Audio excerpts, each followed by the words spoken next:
ঘুমানোর সময় ভুল করেও শোবার ঘরে কিংবা বালিশের আশেপাশে এই ৩ টে জিনিস রাখবেন না। কারণ এটা আপনার জীবনে নেগেটিভিটি সৃষ্টি করে, দারিদ্রতা নিয়ে আসে, দারিদ্র্য যোগ সৃষ্টি করে এবং আপনার জীবনে বাধা বিপত্তি তৈরি করে। তো ভুল করে কখনোই এই ৩ জিনিস যেন বালিশের আশেপাশে কখনোই না থাকে।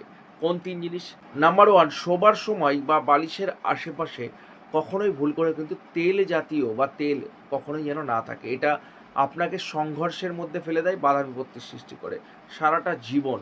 শোবার সময় কখনোই বালিশের আশেপাশে ওষুধ রাখবেন না।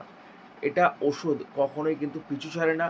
রোগ জীবাণু সবসময় কিন্তু একটা লেগেই থাকে। স্বাস্থ্যহানি, স্বাস্থ্য নিয়ে সমস্যা সবসময় কিন্তু লেগে থাকবে।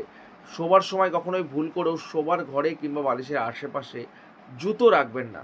এটা আপনার জীবনে মাস্ট বাধা বিপত্তি সৃষ্টি করে, দারিদ্রতা নিয়ে আসে এবং দারিদ্র্য যোগ সৃষ্টি করে। তো ডেফিনেটলি ভুল করেও কখনো এই ৩ জিনিস শোবার ঘরে কিংবা বালিশের আশেপাশে যেন না থাকে। যদি ভিডিওটা ভালো লাগে অবশ্যই একটা শেয়ার করবে এবং কমেন্ট সেকশানে জয় শনি মহারাজের জয়